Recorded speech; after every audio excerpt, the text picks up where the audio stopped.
At first, she was just another name on a transaction form, routine, forgettable, inconvenient.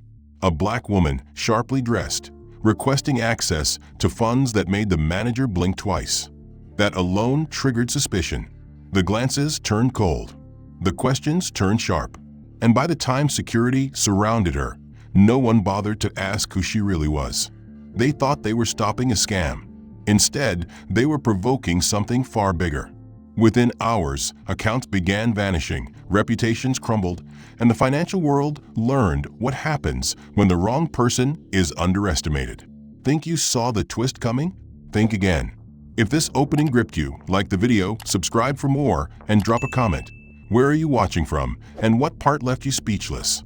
Dr. Leona Grange stepped into Fairwind National Bank with her usual aura of quiet power. The towering glass doors shut behind her as the conditioned air of wealth and silence wrapped around her. Her heels clicked in deliberate rhythm across the marble floor as she approached the concierge. The front lobby gleamed under the skylight, reflecting the grandeur of a financial institution that served the city's most elite. Leona, clad in a sleek navy pantsuit and carrying a leather portfolio, moved with the confidence of someone who had earned her place in this world. She wasn't new money, she was smart money. Her company, Grange Tech Capital Holdings, specialized in AI security systems for global banks, and today's transaction was a scheduled wire, one she had personally arranged through a corporate banking liaison earlier that week. The amount wasn't unusual for her, $18.7 million from her firm's operational reserve. It was money she had generated, approved, and allocated. As she approached window 4, the teller, Tiffany Madsen, looked up with a frozen smile that didn't quite reach her eyes. Tiffany was in her 20s, blonde, with neatly manicured nails and a stiff posture that suggested she measured people the moment they entered the building. Leona placed her credentials on the counter. Government ID, corporate verification codes, Grange Tech's account authorization letter, and her own CEO clearance. Tiffany's smile faded as she examined the documents. "Just a moment," she said, typing rapidly, eyes darting between her screen and Leona's face. "I need to verify a few things." "That's fine," Leona replied evenly, noting the sudden edge in Tiffany's voice. What should have been a smooth, standard process now carried a strange tension. Within 2 minutes, Tiffany was whispering to a male colleague who peered over her shoulder. Leona watched as they exchanged glances, her file now seemingly the most intriguing object in the room. She stood patiently, posture straight, expression neutral. But something was off. "Excuse me," Tiffany said, returning to the window. "I'm going to need you to step aside while we complete an internal review. Just bank procedure." "Internal review?" Leona asked, confused. "What kind of review for a scheduled wire transfer?" "Please step over there," Tiffany said, gesturing to a waiting area near the security station. Before Leona could object, 2 uniformed guards appeared, moving with a practiced precision that said they had done this before. "Ma'am, we're going to need you to accompany us for verification," one of them said. "This won't take long." "I have all my documentation," Leona stated. "I confirmed this transaction yesterday with a senior account manager." "Yes, ma'am, we just need to check a few things," the guard repeated. The tone wasn't aggressive, but it was firm and final. Leona glanced around. People were watching. Phones were out. The patrons of Fairwind, mostly dressed in high-end designer clothes, were no longer just sipping lattes or reviewing stock tickers. They were watching her. She was being escorted like a criminal in a place where she held a corporate account valued at over $200 million. She was led to a corner beside the main teller line, beneath a security camera, where the guards asked her to set down her bag. "We'll need you to remove your jacket and open your purse," one said. "For what?" Leona asked, her voice now sharp with disbelief. "Fraud prevention protocol," the younger guard said. "It's policy when we can't verify identity immediately. You have my license, my corporate documents. Please comply," the older one repeated, "or we'll have to call in external law enforcement." Her hands trembled slightly as she unzipped her purse and placed it on the inspection tray. She removed her blazer with deliberate slowness, trying to maintain some dignity. People were still filming. She could feel it. She could hear faint whispers. What did she do? Was it identity theft? Maybe she forged documents. The humiliation was visceral, public, deliberate. Tiffany stood behind the counter smirking slightly, now talking to another employee as if Leona had just interrupted their day with a minor scandal. Then the branch manager arrived, a thin man in his 40s with polished shoes and a cranberry red tie. "Dr. Grange," he said, over-enunciating her name like it was foreign, "we're having a little trouble verifying the legitimacy of your corporate clearance. I'm sure you understand, we have to protect our assets." "Your assets?" Leona asked. "That's my company's money you're withholding." "Yes, but it's under our jurisdiction while it's in process," he replied with a passive-aggressive calm. "We flagged the transaction as irregular due to the volume and the timing. Our compliance team has frozen the action until further notice." "This is unbelievable," she said quietly. "I'm the CEO. You're blocking me from my own funds based on what? My face? My name? Please keep your voice down," he said. "We're trying to work with you." 30 more minutes passed. Her documents were rescanned. Her assistant Janelle tried calling the bank's executive liaison and got voicemail. But she wasn't finished. Not yet. She re-entered the lobby, calm but steeled. She didn't raise her voice. She didn't need to. She walked straight back to the counter and requested to speak with the branch's regional account officer. Tiffany Madsen looked up, her eyes wide, clearly surprised to see her again. "I thought we asked you to return at another time," Tiffany said flatly. "I'm not here to use your services," Leona replied. "I'm here to file a formal complaint and demand access to my documentation, which your team illegally scanned and retained." That statement caught the attention of Grant Ellison, the branch manager. He approached, face arranged in mock concern, but Leona saw it, the flicker of annoyance underneath. "Dr. Grange, we've already explained the process," he said. "You were removed for compliance review. There's nothing further we can do today." "Then give me my documents back," she said, holding out her hand. "My transaction forms, my ID scans, all of it." Grant opened his mouth to reply, but at that moment, a new voice pierced the room. A younger male teller, likely just out of college, called out from behind his partition with surprising volume. "She's the one from earlier? I think those were fake corporate forms." I saw the security footage. The entire lobby froze. Heads turned. Clients craned their necks. The whisper spread like gasoline catching fire. Leona turned to the boy, disbelief cutting through her restraint. "Fake documents?" she repeated, barely above a whisper. "Is that what you're claiming?" "I'm saying it didn't look real. I've seen those before. Those scammers always have neat files." His words rang louder than the espresso machine behind him. Tiffany flinched. Grant didn't intervene. The young teller folded his arms, emboldened by the silence of his superiors. Leona stood still, muscles taut, but before she could respond, the revolving door spun and 2 NYPD officers stepped inside, ushered by an unseen call. The younger officer, hand resting near his belt, scanned the room. "We got a report of a suspicious individual attempting a fraudulent transaction," he said. "Description matches you, ma'am." Leona blinked slowly. "You're here for me?" "Name?" the officer asked. "Dr. Leona Grange, CEO of Grange Tech Capital Holdings," she replied with zero hesitation. "And this is outrageous." The older officer exchanged a look with his partner, then turned to Grant. "You filed the report?" Grant raised both hands in mock innocence. "Our system triggered a fraud alert, and protocol requires escalation. We had concerns about identity theft. I didn't say it was her for certain." "You escorted me out already," Leona cut in, addressing the officers. "They refused to release my scanned documents, and now they're making up stories to justify their own mistake. Ma'am, we're going to need to ask you to step into our interview room so we can sort this out," the officer said. "It's just procedure." "Do you have probable cause?" Leona asked. "Have I been charged with a crime?" "It's a voluntary conversation for now," he said, gesturing to the glass room near the service desks. "But we do need to confirm your identity." "You already have my ID," she snapped. "Your staff copied it. Illegally. Then it shouldn't be a problem to confirm it again, the younger officer said. He took her elbow lightly. She pulled back barely. Then she relented. Leona walked into the glass-walled room without a fight.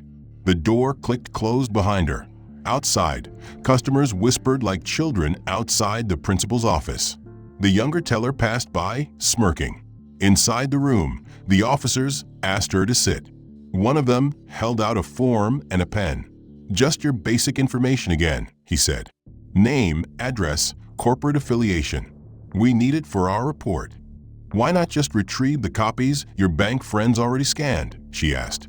"We don't have access to those files," the officer replied. "We're verifying independently."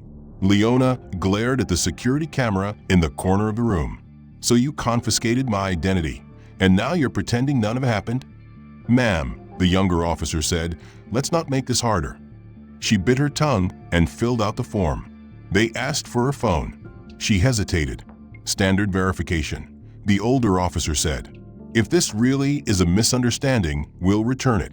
With calculated control, she handed it over. One of the officers stepped out of the room, her phone and ID in hand. He disappeared into an office with Grant Ellison. The other officer remained seated, occasionally glancing toward the glass. Minutes dragged. Outside, Tiffany laughed at something someone said. The young teller passed again, glancing in with a grin. Grant reappeared at the edge of the room, talking low to the officer who still had Leona's phone. Their body language was casual, unconcerned. Leona watched them. She knew this posture. She'd seen it in boardrooms, in hostile acquisitions, the cocky ease of men who assumed she was bluffing. Except she wasn't. But for now, she said nothing. She couldn't. She had no phone, no documents, and no one believed her authority. The chair beneath her was stiff plastic, the kind used in interrogation rooms or underfunded public schools, meant to remind you that comfort was not part of the process. She shifted her weight slightly, but even that movement felt too deliberate, as though someone might read into it. Outside, Tiffany leaned against the teller desk, sipping from a paper cup and laughing with a younger teller who had accused Leona of using fake corporate documents. Their voices were not muffled. In fact, it seemed like they wanted her to hear them. "You see the look on her face?" Tiffany said between laughs. "Like she couldn't believe we caught her. We got another one trying to act like Oprah." The young man laughed too loudly, exaggerated, punching the air like he had cracked a major case. "Should have known when she walked in here like she owned the place," he said. "Next time maybe she'll come back with a reality check instead of a briefcase." Leona closed her eyes. The sting of humiliation didn't fade. It grew. She was used to scrutiny in the corporate world, but this wasn't skepticism. This was mockery. A woman who had built empires from scratch was being reduced to a punchline. She'd signed billion-dollar contracts, advised governments on infrastructure, and now she was trapped like a shoplifter waiting for the cuffs. Her mouth was dry, the fluorescent lights above her unrelenting, and the need for a restroom crept in. She glanced at the security camera mounted in the corner, then at the door. No one was watching anymore. No one cared. Another 10 minutes passed. The second officer returned briefly, placed a folder on the table in front of her without comment, and exited again. She opened it. Inside were blank incident report forms, the kind usually filled out by employees, not guests. She didn't touch them. They weren't for her. She waited. Time dragged. Her fingers curled tightly in her lap. Then movement. Through the lobby entrance, her assistant Janelle appeared, rushing in with a tablet clutched in one hand and a briefcase in the other. The instant she saw Leona inside the glass room, her face changed, eyes wide, mouth open in disbelief. Janelle didn't wait for permission. She stormed to the desk. "Excuse me," she said loudly, addressing Grant Ellison. "Why is Dr. Grange being detained?" "And you are?" Grant asked, not bothering to stand. "Her executive assistant. I have her corporate documentation, full credentials, and financial clearances on file, all of which were already submitted prior to today's transaction." Grant made a show of slowly closing his laptop. "Ma'am, there is a procedure here." "What procedure?" Janelle demanded. You're holding a respected business leader in a glass box like a criminal. For what? Because she asked for access to her own company's funds. Security flagged inconsistencies, Grant said flatly. What inconsistencies? I have 3 separate verifications from the Treasury Department of Grange Tech. We've done business with this bank for 6 years. That doesn't matter right now, he replied, his tone turning sharp. Tiffany, overhearing the conversation, walked over and folded her arms. If she's the assistant, maybe she should have done her job and pre-cleared things better.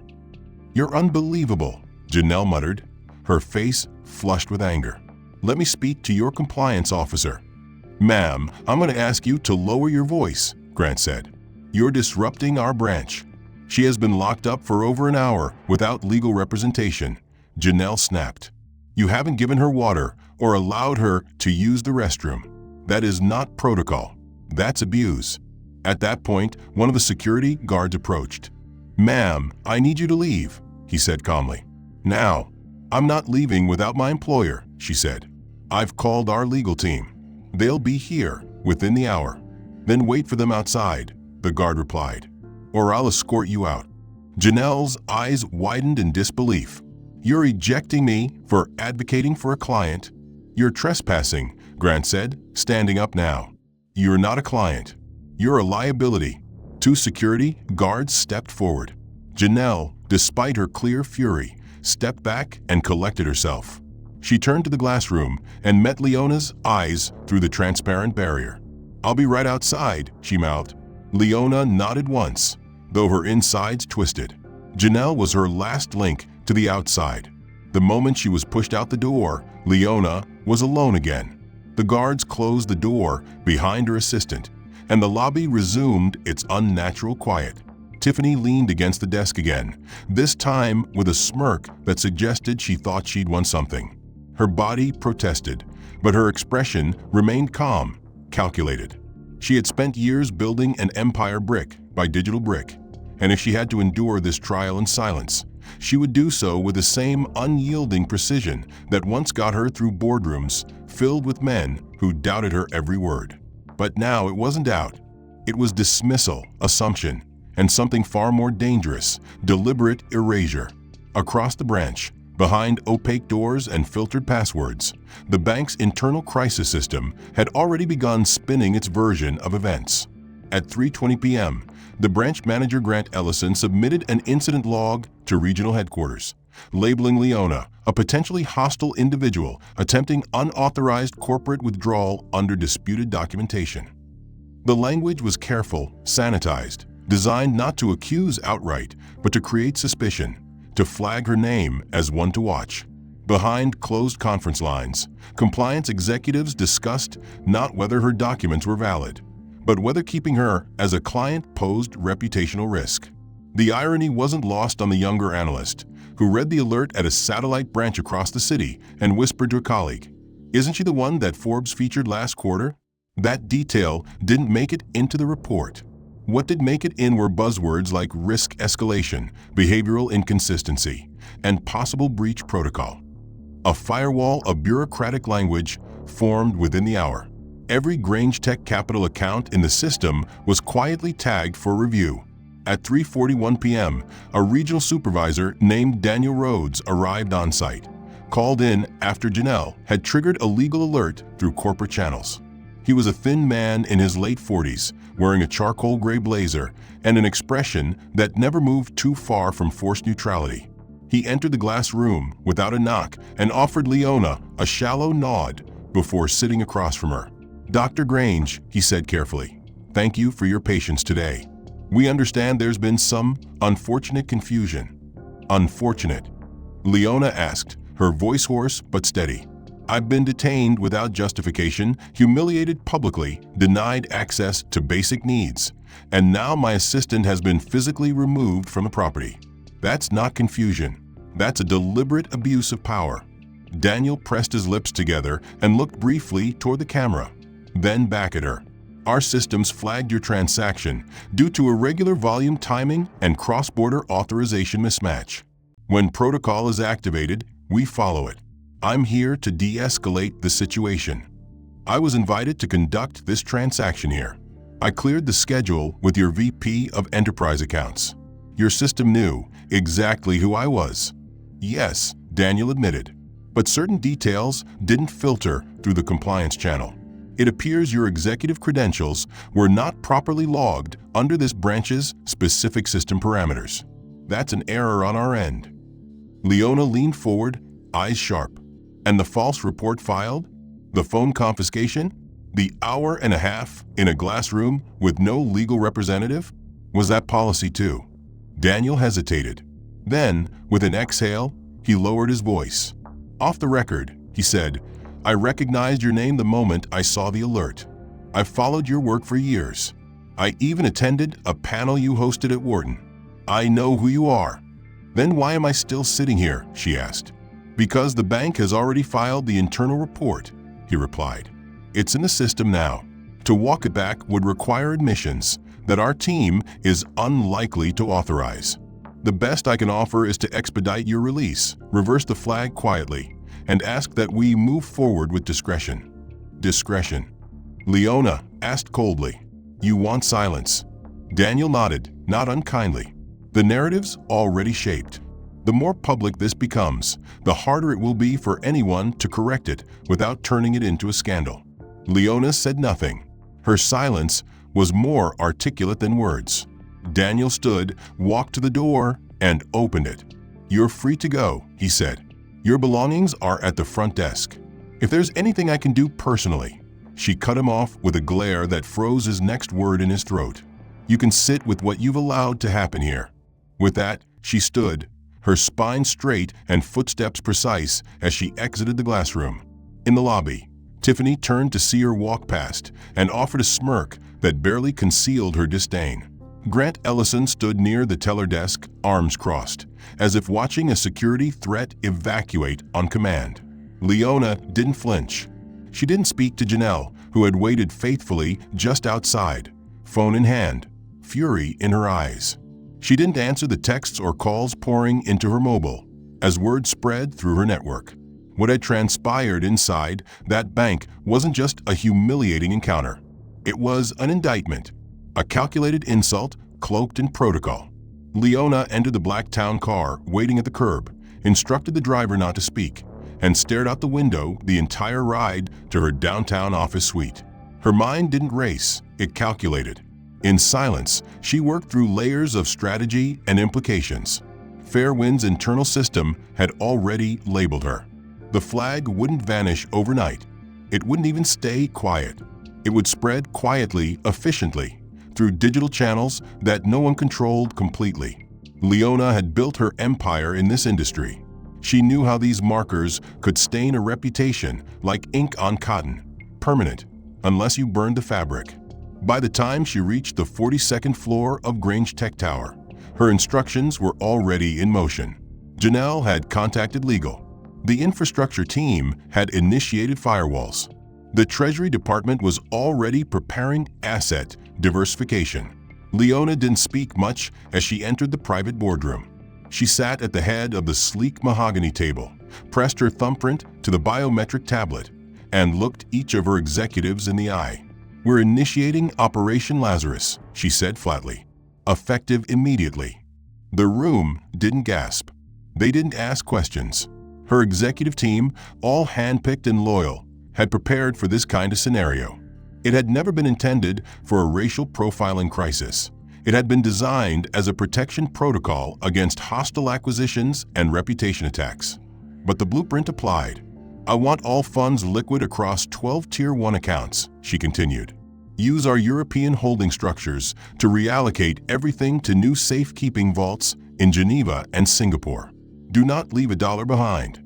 The CFO, a middle-aged woman named Aileen Marsh, nodded. "You want to dissolve the Fairwind relationships entirely? Sever every connection," Leona said. "Sweep out our APIs. Pull code from the integration software. Cancel every contract. End every point of contact. I want us invisible to their systems by midnight." "Understood," Aileen said, already typing. The others followed suit. Within 2 hours, Grange Tech Capital began quietly draining $3.2 billion in assets from Fairwind's infrastructure. The transfers weren't dramatic. They didn't trigger alarms. They were executed with surgical precision, dispersed across a dozen multinational accounts with regulatory coverage spanning 3 continents. Leona had spent a decade building these redundancies. Now, for the first time, she activated them. Meanwhile, Fairwind Bank's mainframe blinked as capital began disappearing, transaction by transaction. There were no red flags, just steady movement, and then silence. At 9:16 p.m., the executive alerts began. An account manager at Fairwind's Chicago branch sent an urgent internal memo. Unusual balance drop in Grange Tech International account. $137 million shift to external holding pattern. No prior notice filed. Within minutes, similar memos arrived from Toronto, San Diego, and Zurich. At 9:42 p.m., Fairwind's Treasury Operations Director pinged the CEO directly. "Sir, we have an issue. Grange Enterprises is withdrawing all known funds from every institution tied to our firm. Estimated loss, $3.2 billion and climbing." The CEO of Fairwind, a man named Douglas Kern, was on a golf course in the Hamptons when the alert came. He took the call in his golf cart, and as the magnitude settled in, his face paled visibly under the pale moonlight. "They're liquidating?" he asked. "All 12 accounts, sir," the voice on the line replied. "We have no idea where the money's being reallocated. Their presence in our system is disappearing." Who approved these transfers? They didn't need approval. They owned the accounts. They're moving their money. "Then stop them," Kern barked. "Issue a freeze." "Sir," the voice said carefully, "they've already ended all contractual ties. They've invoked an exit clause buried in their Tier 1 partnership agreement. We wrote it to attract institutional clients. We didn't think they'd ever use it." Kern rubbed his temples. "What's our exposure?" "Rough estimate. This removes almost 34% of our investment backing across digital, crypto, and AI sectors." 34%. "Yes, sir. Grange was our largest single client by asset value. And now we've lost them." The call ended. By 10:30 p.m., every executive at Fairwind Bank had received the summary report. Title: Emergency Account Termination, Grange Enterprises. Below it were numbers that didn't lie. $3.2 billion in total removed. 12 accounts terminated. 14 contracts canceled.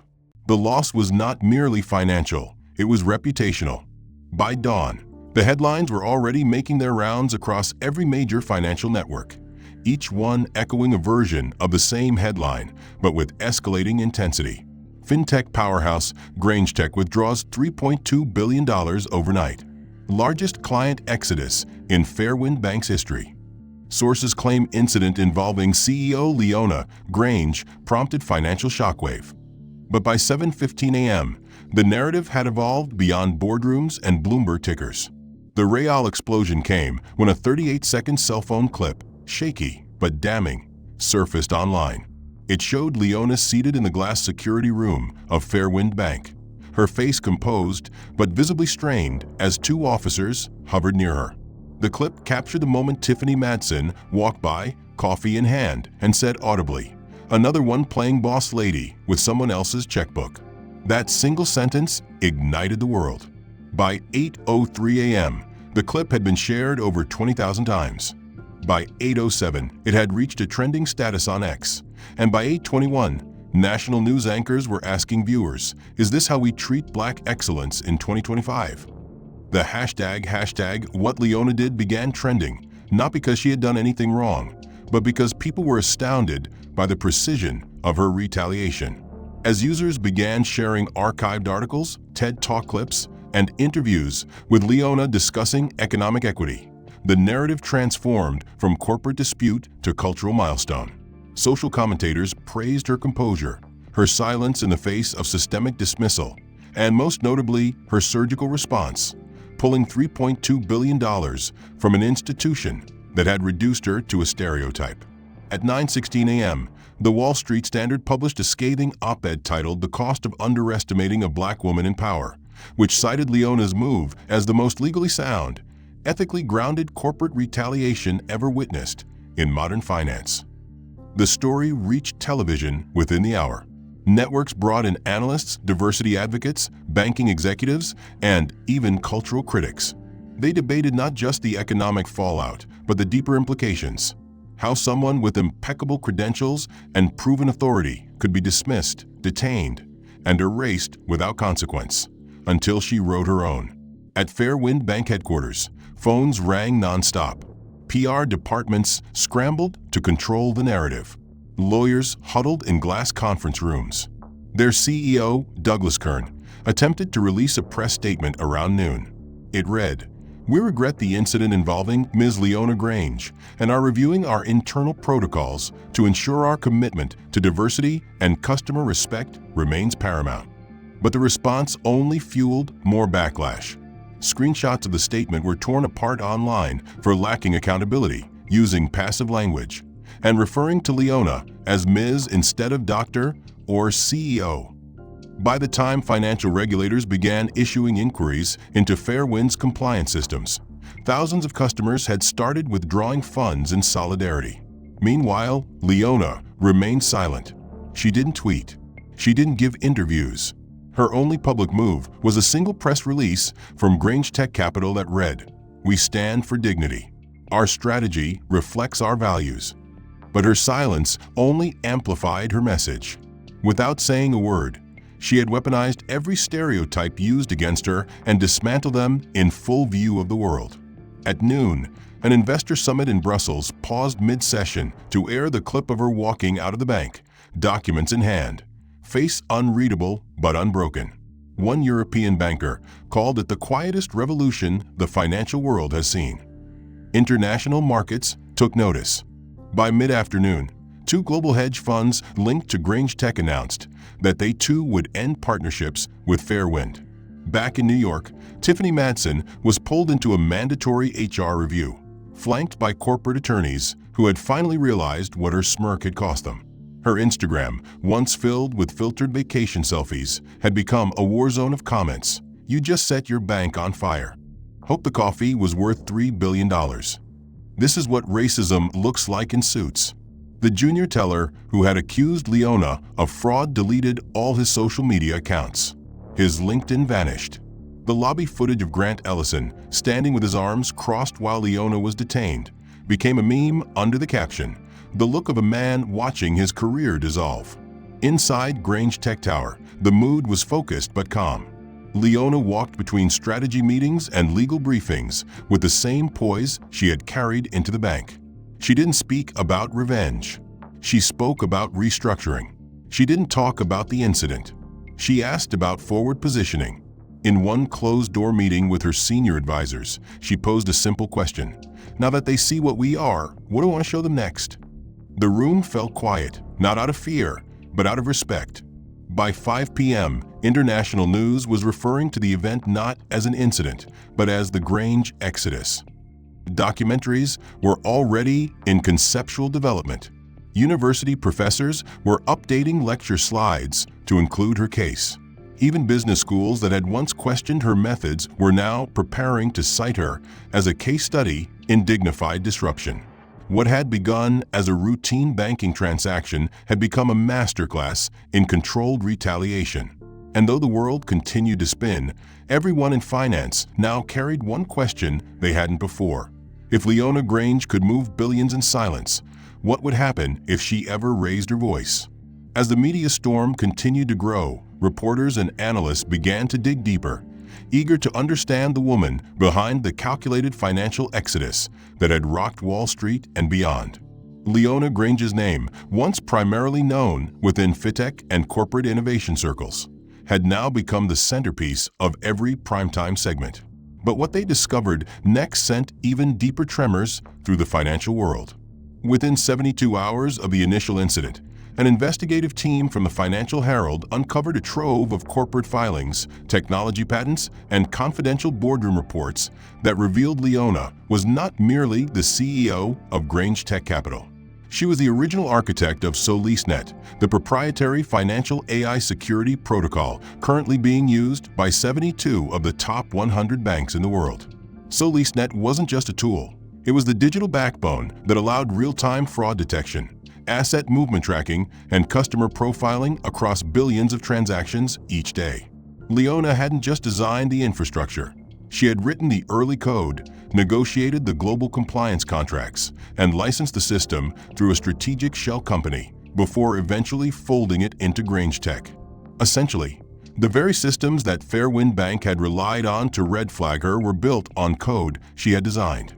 Within hours, major networks ran side-by-side clips. On one side, a still image of Leona seated in the glass interrogation room, and on the other, an image of her at a 2018 FinTech Summit, standing on stage behind a lectern that read, "Architect of the Future, Leona Grange on AI Banking Security."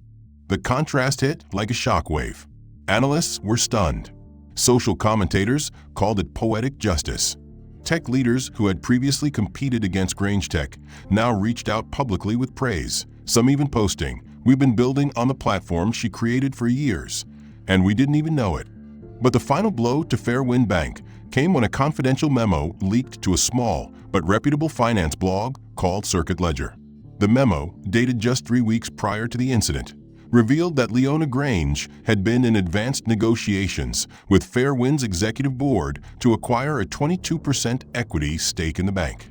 The deal, codenamed Project Horizon, had been kept under wraps due to its size and strategic implications.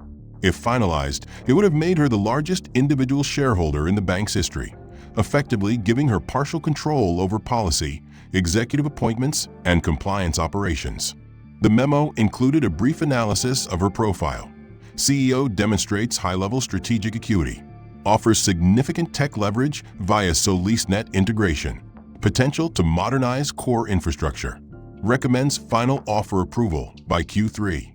The revelation stunned every financial journalist covering the fallout. She wasn't just a disgruntled client. She wasn't just a powerful CEO reacting to racism. She was on the brink of owning a significant portion of the very institution that profiled her. One misstep, one moment of arrogance from a mid-level employee had not only destroyed a high-value client relationship, but had vaporized a potential investor who could have brought Fairwind into the future. The banking industry's elite watched in stunned silence. If Leona had succeeded in that acquisition, she would have not only modernized the institution, but also positioned herself to redefine equity access, lending standards, and compliance oversight from the inside.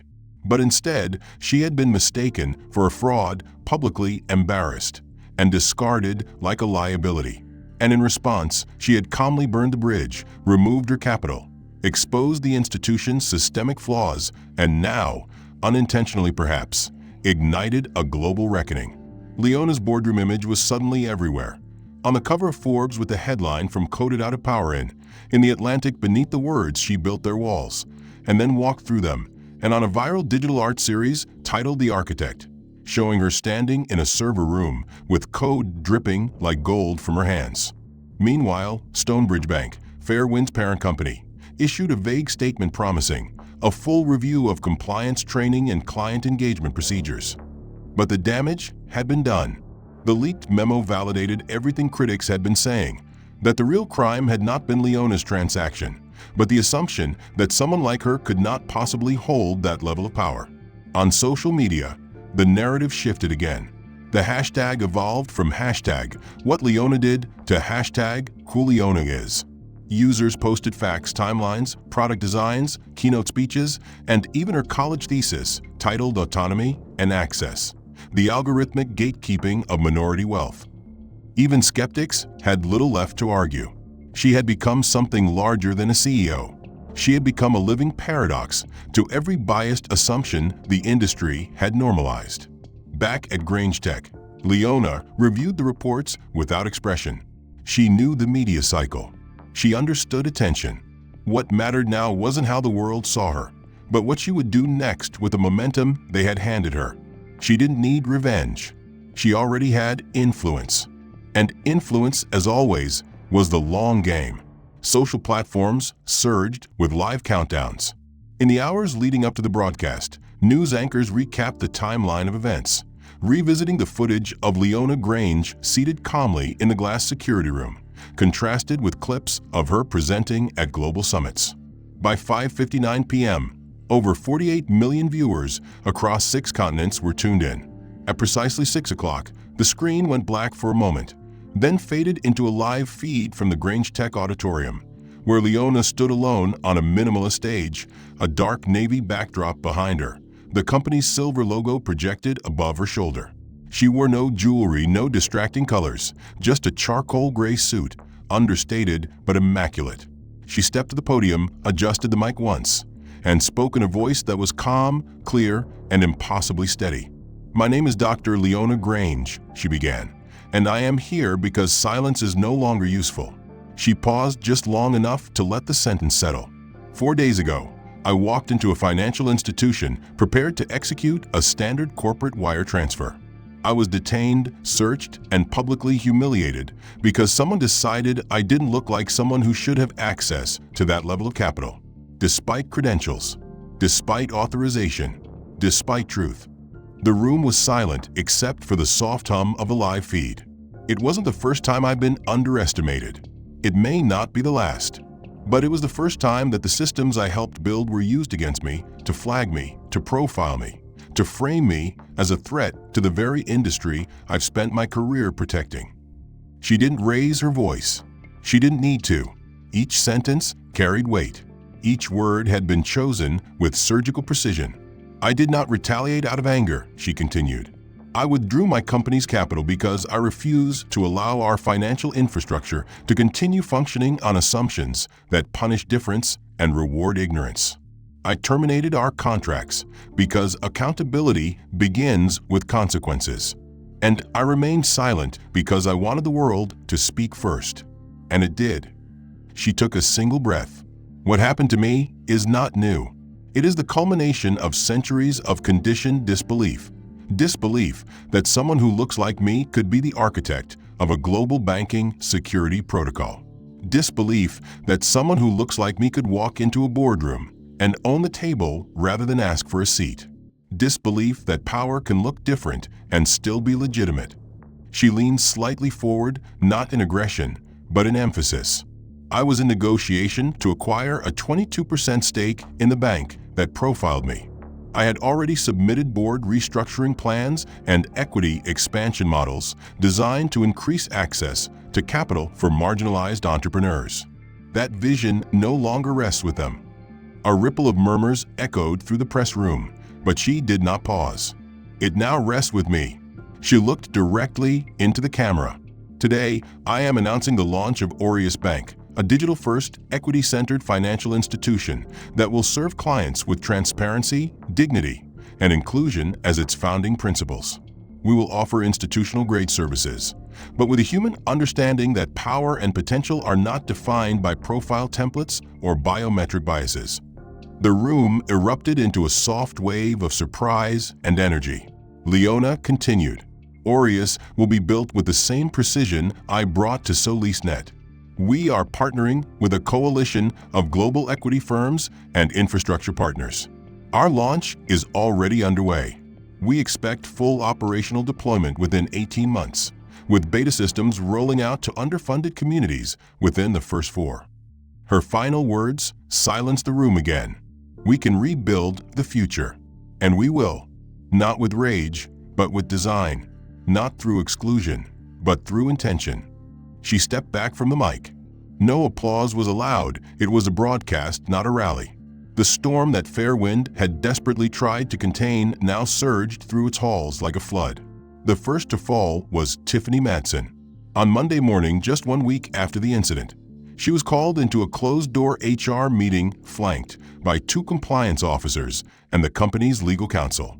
The internal footage of her behavior, combined with a viral cell phone recording and corroborating witness statements, made her termination not only inevitable, but necessary for damage control. She left the building in silence, face pale, escorted by security with a cardboard box in hand. Her name was scrubbed from Fairwind's employee portal within the hour. Despite her attempt to post a vague apology online, the damage was irreversible. Every comment beneath her post reminded her of the insult that cost a multi-billion-dollar partnership. Tiffany Madsen would never work in finance again. Next was Grant Ellison. Unlike Tiffany, Grant had been a senior manager, and his actions carried more weight and deeper consequences. Emails obtained by internal auditors revealed he had referred to Leona in messages as a compliance nightmare waiting to happen, and another wild card executive with delusions of access. His failure to intervene during the incident, coupled with those digital receipts, ensured that he was placed on indefinite suspension pending formal inquiry. More damning was a pattern uncovered during the investigation. Grant had previously filed suspicious activity reports on 3 other high-net-worth clients of color within the last 18 months, all of which were dismissed later as unfounded. The bank's legal department now faced the challenge of explaining why those patterns had gone unaddressed. By Wednesday, Fairwind Bank's board of directors held an emergency meeting. Their stock value had plummeted nearly 12% since the Grange exodus. Investor confidence was shaken, not just by the loss of capital, but by the worldwide condemnation of their culture. With growing pressure from stakeholders and regulators, the board voted to remove CEO Douglas Kern from his position. Kern's resignation was announced as a mutual decision, but insiders confirmed it was anything but.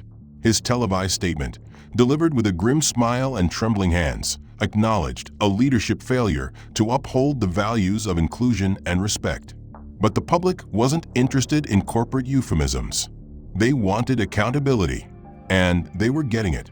The Consumer Financial Protection Bureau launched a formal audit into Fairwind's compliance practices, citing potential violations of federal anti-discrimination laws. Simultaneously, the Equal Employment Opportunity Commission opened its own investigation following multiple whistleblower testimonies from current and former employees. These testimonies, many of which had gone unspoken for years, now surfaced with shocking consistency. Stories of marginalized staff passed over for promotions, internal complaints buried, and clients of color routinely flagged for unnecessary reviews. One former employee, a Latino risk analyst named Raul Ortega, revealed to a congressional panel that in 2023 alone, the bank had internally escalated 35 transactions involving Black business owners, none of which were linked to actual fraud. "They taught us to smile while flagging," he said, voice steady but bitter. The system wasn't broken. It was working exactly how they designed it. Legal firms lined up to represent clients who had previously accepted denial as standard procedure. Class action lawsuits began to form like storm clouds, first a trickle, then a torrent. By month's end, Fairwind was named in 3 federal discrimination suits, one of which was filed by a coalition of former clients with over $800 million in combined losses, arguing that their accounts had been restricted or terminated under vague pretenses later proven baseless. The firm's legal team attempted to settle, but the clients refused. "We saw what Leona Grange did," one plaintiff told reporters. "She didn't settle. She stood up. Now it's our turn." Behind closed doors, Fairwind's remaining leadership scrambled to restructure. Diversity consultants were brought in, board seats were reshuffled, and a new chief ethics officer was appointed. But every effort felt reactive, not redemptive. Trust had been fractured at the root. Meanwhile, the financial press continued to publish damning exposés. One report from the Ledger highlighted a pattern of loan denials to minority-owned startups dating back 5 years, many of whom had spotless credit and strong portfolios. Internal training documents surfaced, showing how frontline staff were coached to verify assertively when clients deviated from expected profiles, a euphemism the public quickly interpreted for what it was. 6 months after the world watched Leona Grange dismantle a billion-dollar bank with the same precision she once used to build it, the narrative had settled not into silence, but into evolution. The initial frenzy had passed. News cycles had shifted. Stock markets had recalibrated. And yet the aftershocks of what she ignited still rippled through corporate culture, boardroom ethics, and financial reform debates. Fairwind Bank, once a staple of conservative prestige and high-wealth security, was now a case study in ethical failure. Its brand had been tainted beyond recognition. In a desperate move to salvage what was left of its infrastructure, it merged with a lesser-known fintech firm focused on digital microloans and risk analysis. The merger was marketed as a transformational rebranding, but everyone in the industry knew it was a bailout disguised in language. The old guard was gone. New leadership, mandated by regulators and pushed by shareholder revolts, was younger, more diverse, and forced to implement accountability systems designed not for PR, but survival. In that new ecosystem, Tiffany Madsen lived far from the finance towers of Manhattan. After her termination, her name had trended for days under hashtags like #MadsenMess and #BaristaBanker. Job offers vanished. Social connections dried up. She faced online vitriol so severe that her family disconnected from public channels. But something within her had shifted. For the first time in her adult life, Tiffany was forced to reflect not just on her actions, but on her assumptions, how they were formed, where they came from, and why they felt so normal in the moment. In a small community center in Jersey City, she began volunteering at a nonprofit called Budget Root, a financial literacy organization that provided free workshops to single mothers and immigrant families. At first, her presence was awkward, met with suspicion and muted resentment. But she didn't run. She didn't make excuses. She showed up every Saturday, stacked chairs, printed flyers, and eventually started leading sessions on budgeting and credit building. She spoke openly about her past, not to justify it, but to own it. "I didn't know what I didn't know," she told one class, "and I didn't care to ask.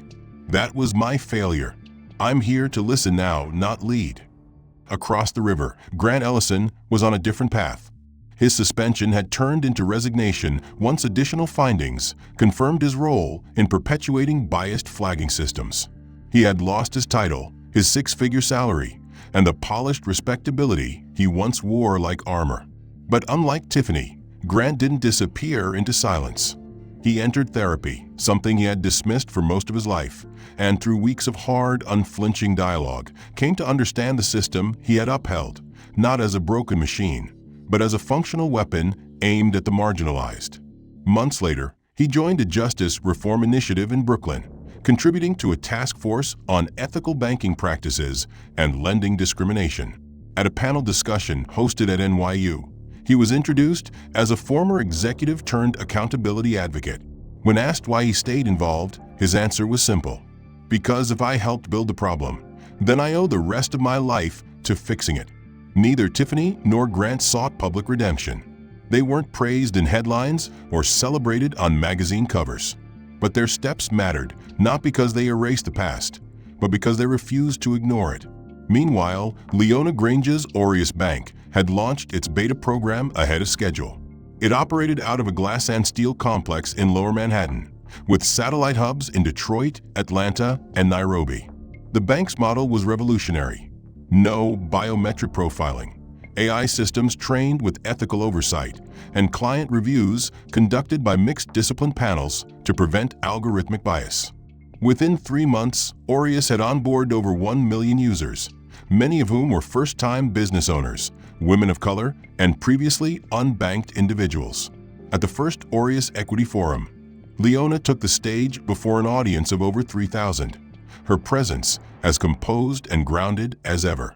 She didn't speak of the incident anymore. She didn't need to. Her presence was the punctuation. When a young journalist asked her if what happened at Fairwind had given her a sense of revenge, she smiled faintly before responding. Justice was never about retribution. It was about correction. Systems don't heal when we replace bad people with new ones. They heal when we confront the conditions that allowed injustice to become routine. The room fell silent, not in shock, but in awe. That sentence would go on to be quoted in law school lectures, civil rights curricula, and CEO onboarding programs across the globe. Over time, Leona's story became more than a viral moment or even a financial legend. It became a parable, a living message etched into the memory of every institution that had ever confused arrogance with authority and status with merit. Her face was no longer just a symbol of disruption. It was a blueprint for reconstruction. And as the world moved forward, still imperfect, still learning, Leona remained at the helm of a movement that didn't shout, but shifted. The end. If you've been pulled into Leona Grange's powerful journey and want to see more stories like this, filled with drama, justice, and redemption. Make sure to like this video and subscribe to the channel. We're just getting started. What did you think of the plot? Did the twists hit the way you expected? Or did Leona's final move surprise you? Drop a comment and tell us where you're watching from. We'd love to know which part of the world is following Leona's rise, and what scene hit you the hardest. Your thoughts could shape the next storyline. Let's talk.